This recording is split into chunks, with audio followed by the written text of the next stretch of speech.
Okay, thank you very much, P.S. Prevost, for the great work you have been doing, you and your team, on the relief aspect. And the general public has to understand at this time that the whole issue of relief is not going to continue forever. Right now, the shops and supermarkets, even small shops in communities, are now opening up, and we would like to stimulate the economy by going and purchasing stuff from these outlets. The aspect of families and friends overseas providing assistance to their people here in Dominica, that will continue for a while, but the public support in terms of relief will at some point come to an end. So would like people to begin to preparing themselves for that eventuality. All right, we'll move to the recovery aspect, and as I indicated, that we are currently running parallel, and one aspect of recovery that we are running parallel is that of rehabilitation, and that is done in the early days after the event to ensure that our lifelines are still functional. And when I speak of lifelines, I'm talking about the health system, I'm talking about access, people can move around freely, the whole issue of water, potable water, and electricity, and things of that nature. And we have seen government moving as quickly as possible to look at a number of healthcare facilities that have been damaged or destroyed during the passage of Hurricane Maria, and trying to do a sort of a quick fix on some of those to ensure that in the communities, people are able to still go to their health centers and receive care, receive their medication. I know in some areas, I can speak for my area where the health center was almost totally destroyed, and the health officers had to sort of put together a makeshift health center in a section of the school building so as to continue healthcare in that area. As a matter of fact, a few days after the storm or the hurricane, a baby was born in that makeshift health center. So these are some of the things that are being done. There is also the question of public buildings where the state has to continue functioning. It's not a situation where we are all now on holidays and nothing is happening. Soon after, the government tried to ensure that the state apparatus is back, maybe not fully to normal, but there's a semblance of normalcy. And a lot of these facilities were unroofed by the storm and had to be sort of re-roofed quickly in the short term, and more work will be done on them as time moves on. A lot of them are still covered with tarpaulins or plastic sheeting. Issue of road communications, that's one of the lifelines. People need to move from point A to point B. And immediately after the hurricane, you could hardly move 1 mile without having to walk because everything was down. You had trees down, you had debris strewn all over the place, poles, wires, quite a few things preventing you from going to point A or from point A to point B. I remember the day after walking down from my community, Belleville-Chopin, to come to the Emergency Operations Center in Roseau. A trip that would normally take 1 hour to walk took 3.5 hours because of so many things you encounter as you go through. Trees, poles, landslides, you have to cross rivers and what have you. So access right now, you can pretty much go to anywhere in Dominica. You will still find some debris, you will still find some areas, precarious, tight spots on the road, but you can pretty much get from anywhere in Dominica to anywhere in Dominica at this point. So the government has really done some good work in terms of access, and is continuing to move a lot of that debris to even make the access much easier. The whole issue of potable water, that is something we almost cannot do without. We can do without food for a while, but we cannot do without good drinking water. And of course in Dominica we have the best drinking water. You can almost drink from any stream, but of course in times like this you have to ensure that the water is extremely good to avoid some sort of a secondary hazard in terms of a health epidemic. So the WASCO has been on the ball and has sort of got back a number of the systems working, and I would say that about 70% of the water systems are back in place, and at least 70% of our population have good water for using. In terms of the power, a lot is being done by Domlec. If you drive around, you will see work going on day and night. And what they are attempting to do is see how quickly they're bringing in resources from outside, both material resources and human resources, to ensure that power comes back on stream as quickly as possible. The Roseau area is already energized. The better part of Roseau, even some part of the greater Roseau area. Portsmouth is energized.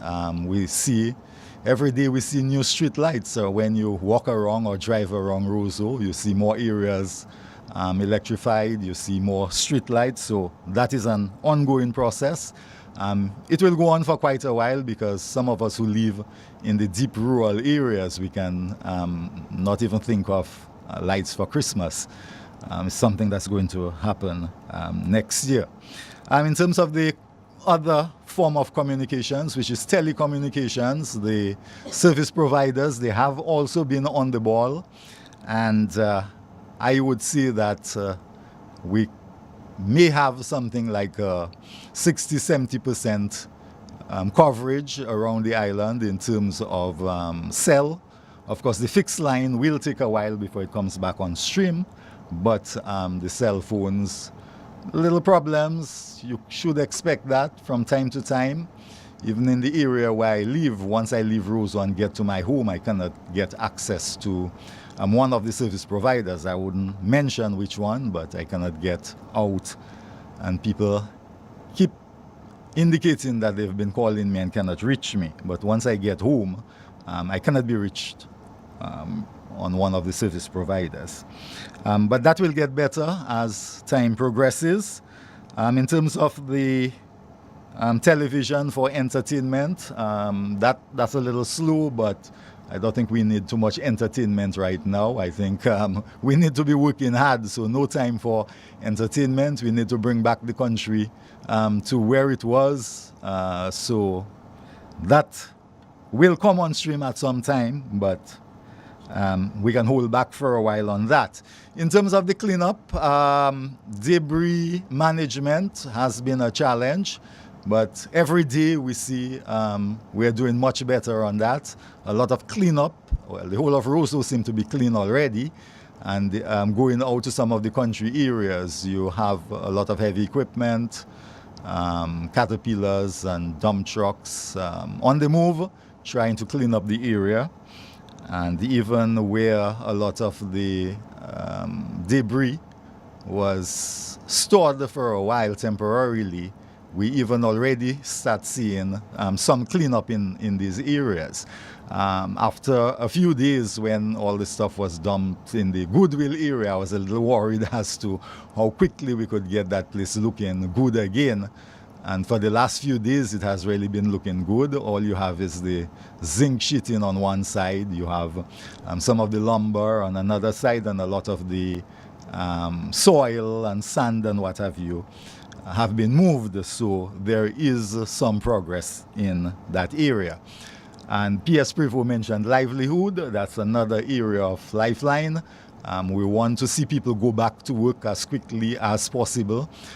People with small businesses would like to see them get some assistance to put their small businesses together so that they can have a livelihood as well as the people who they employ. Some of the small businesses, they employ 1 or 2 people, 5, 6, and we want to see all these people employed in quick time.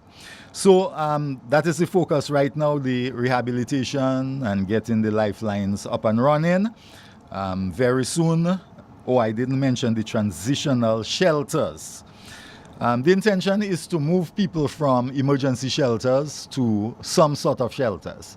It could be moving from an emergency shelter to another emergency shelter, but what you're trying to do is free up a school so that school can start. And it's a little unfortunate that most of our shelters are schools. But once we have an event like Hurricane Maria, what you'd want to do is as quickly as possible move people who are sheltering in schools so that schools can start ASAP as quickly as possible. So that is going on. We're also trying to move people from shelters into their own space because that is a little more comfortable, a little more dignified, because when you're in a shelter, you've lost all your privacy and things of that nature. And we're helping out in terms of providing tarpaulins for people so that they can quickly cover areas in their houses or the whole house so that they can occupy it in the short term until we move to something more permanent. So people are moving, and what I refer to that as a quick fix, we use the tarpaulin. And then we will move into the whole area of reconstruction where people are actually, and you heard P.S. Prevo mention that relief in terms of building material has started to come in. So very soon we'll be able to provide zinc sheeting and lumber and the wherewithal, what people require to make their homes a little safer and make their reconstruction efforts a little more permanent, and that will happen as we move along. There are a lot of things we have to consider in doing that, because one of my concern is that a lot of us are going to just do a quick fix, just put up some zinc, galvanized sheeting on our houses, and then maybe the next hurricane season, when we have a category 2 or 3, then these roofs are gone. So what we have to look in the reconstruction phase, that we make some of those fixes, real fixes, in terms of removing what is there and ensuring that you have a good roof that is properly connected to the rest of the house, and you put in all the features that the planning department and the people who are more qualified than me in that area, housing and planning, will tell you to do in terms of bolting down the roof properly on your ring beam, and also ensuring that you have the hurricane ties, and instead of using nails you use more screws, etc., etc. You'll hear more about that as time progresses. But what we want is building back better. We want people to build a stronger home, a stronger house, so that they and their families can be safe when there is another event, God forbid. But if we just do it the old-fashioned way, where we just do a quick fix, what will happen is we wouldn't need another Maria. Just a category 1, 2, or 3 will remove your roofing. We have quite a few agencies who are currently working alongside the government of Dominica. And the reason why we haven't got a housing person here with us today is because the acting Prime Minister, who is also the minister responsible for housing, is meeting some of the international and regional agencies up in the north. And so a lot of his housing staff, they have gone up to meet with him for those meetings. So that's why we haven't got somebody from housing. But a lot of these international agencies are here working alongside us, both with the transitional housing. You have Shelterbox, you have IOM, a lot of the UN agencies. CARICOM is now coming on board. There are plans to assist in the Kalinago area with some housing, and I also understand Digicel is also going to be doing some work there. So these things will be happening in the near future and into the longer future, because of course it's not going to be an overnight affair where by tomorrow morning everything will be hunky-dory. It's going to take a while.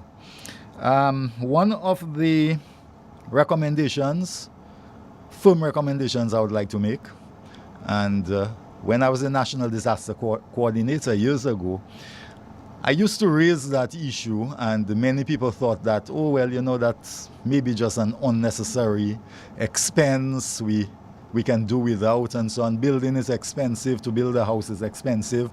And when you tell us we have to add in that feature, it's going to put in some more cost. But I hope it is not only a suggestion or a recommendation. I hope we can put it into our building codes, into our legal framework, so that any new housing and any existing housing that can be retrofitted to have at least one strong room. So you have a 3-bedroom house, you decide, okay, this bedroom is going to be my strong room for weather events, so I'm going to put a concrete slab on top of that strong room. What it does is, one, you will not have to go to a shelter. You will be in the comfort of your home, even the rest of the house is damaged, and then you can get back on your feet much quickly and easier if that is done. So that's one thing we would really, really, really want to put on the agenda and ensure that people really take it on board. A lot of people are now talking about, I think I'm going to not put that galvanized roof again, and I'm just going to put a concrete slab. The issue with that is, can your house hold up a concrete slab? Was it so designed to hold up a concrete slab? You may be putting yourself in problems, because you also have to remember we are not only talking about weather events in these areas, we are also talking about seismic events. So you can have an earthquake, and if your house is not strong enough to hold up a concrete slab and you put it on there, you could have your building compromised during 6, 7, 8 magnitude, of course an 8, but 6, 7 magnitude earthquake. So you have to look at that.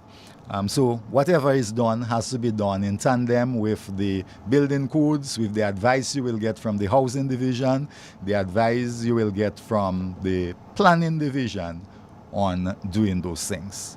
So we'll leave you here with these few words on our transitioning from response to recovery. And if I may just recap a little, we pretty much have already done a lot of the things that is required for the response. It's just now, to go into, well, continue the relief to where we'll even be transitioning the relief from one stage to another. And while we are doing a parallel recovery with the relief in terms of our rehabilitation and the lifelines, there are other things that we will have to do when we set aside the response and go fully into recovery. I'm sure the members of the media here have some burning questions, so we will take some questions from you at this point.